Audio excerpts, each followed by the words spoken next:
Hello and welcome to my YouTube. This YouTube is the Cascades Home Companion Radio Show. Hello, I'm your host. I'm Maury Reese. For 8 years, I lived in southern Florida. I lived in a retirement community, a gated community of 1,200 people. We had all kinds of activities here. We had our own clay tennis courts. We had pickleball courts. We had a bocce court. We had a fabulous clubhouse. We had a beautiful swimming pool, and you could swim underneath a waterfall into the indoor swimming pool. We had a pool room with billiards. We had our own library. We had our own exercise room, and we had a full-time activities director that coordinated all of this.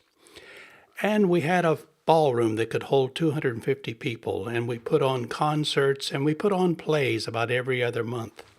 And that's what this YouTube is all about. I wrote a play. In 2017, I wrote a 2-hour play that was a radio show, and it was modeled on the famous NPR radio show called A Prairie Home Companion, which was on radio for years and years. Garrison Keillor was the star of the show, and it was a musical comedy variety show broadcast live in front of a live studio audience. So that's what my play was. It was a radio show being broadcast live in front of an audience. So we set up our stage, and all of the cast members for the radio show set up here, and we had different microphones, and this was our sound effects engineer. Our music director sat here. The show director sat here. This was our audio engineer who controlled all the microphones, and we had a projector here that could project things up. And this was the cast. By the way, this is me with the bald head sitting in the middle. And I had 42 of my neighbors volunteer to be in this radio play. The great thing was they didn't have to memorize any lines because, hey, it's a radio show. So they had the script in their hands at all times. So we put on this show 3 different times. We could only hold about 250 people, and we had so many people want to see it. We had to do the show 3 different times. What I'm going to let you listen to is one of the 16 skits that I wrote. These were all comedy skits, and they ran anywhere from 5 to 10 minutes. They were very short. And this one was called A Phone Call from Mom. Now remember who my audience was. These are all senior citizens between the ages of 60 and 85. These are very successful people. It costs thousands of dollars to live in this community. And the homes were anywhere from $400,000 to $600,000. So we were all senior adults. We all had grown children. We all had grandchildren. And we could all relate to a phone call from mom because we had all lived through it at one time or another. So remember when you were growing up and in your 20s and you finally moved away from home? Remember how your mother used to try to shame you into calling home more often? Sure you do. So let's listen in to one of those phone calls from Mom.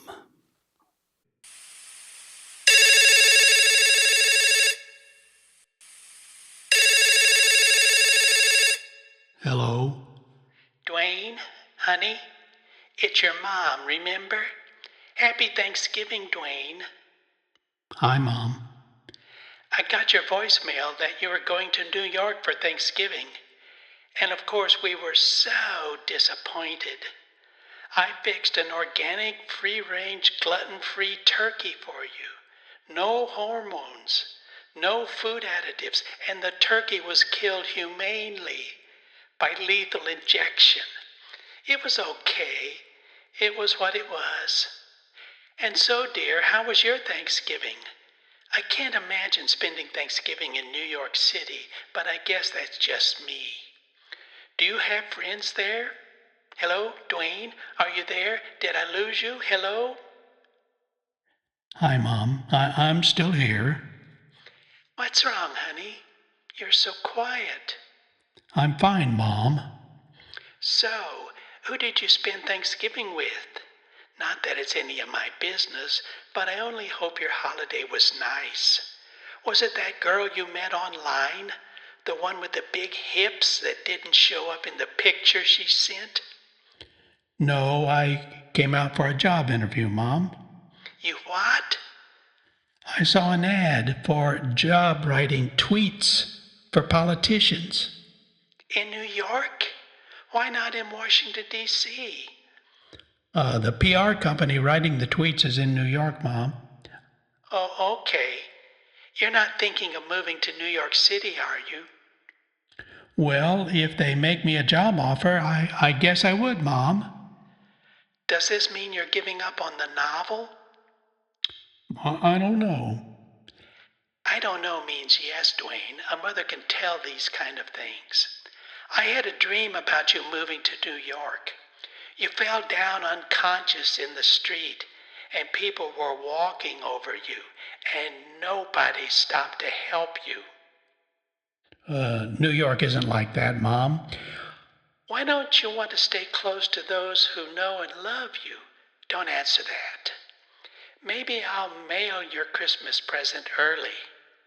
It's a fish bowl made in Finland by Finnish people. Oh, okay, Mom. Anyway, listen. My arthritis is killing me.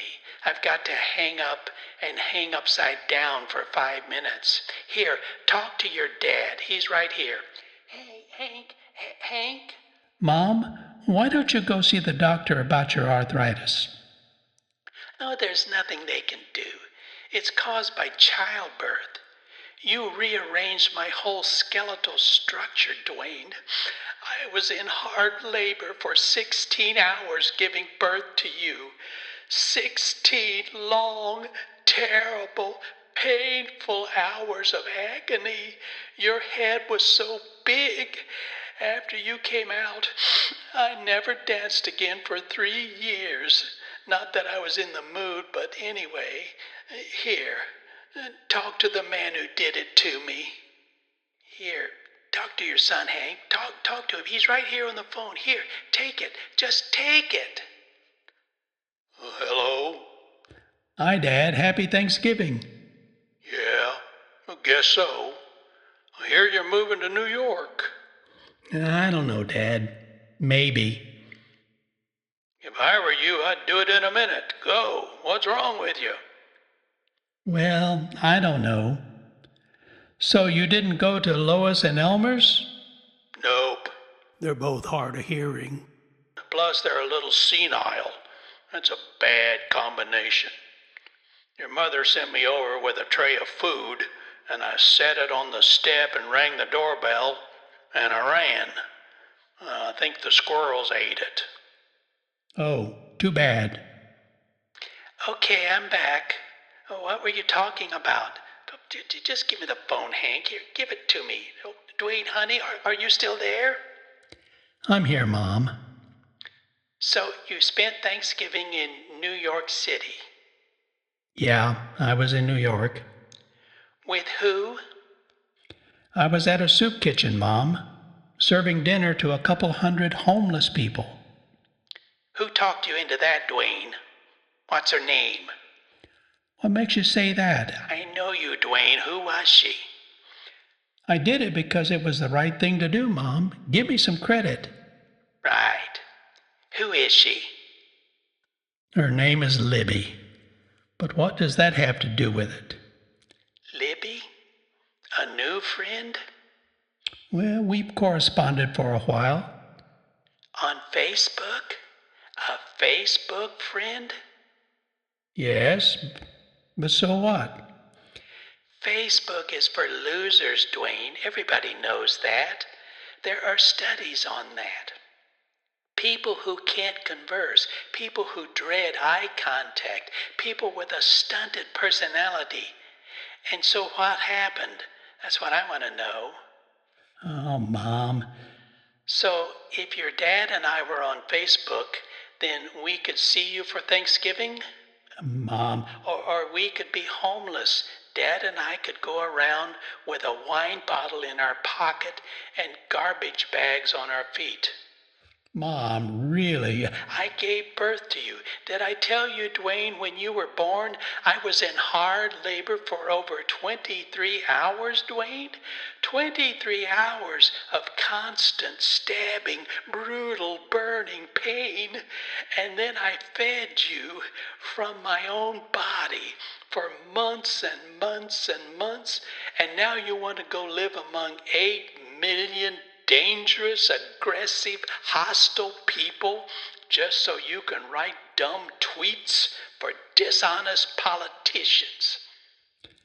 I'll come home for Christmas, Mom. I don't want you to come because you feel you have to. I want to. I want to be there. Well, don't assume we'll be here waiting. I'll come home for Christmas, Mom. It'll be wonderful. Only if it makes you happy. It will.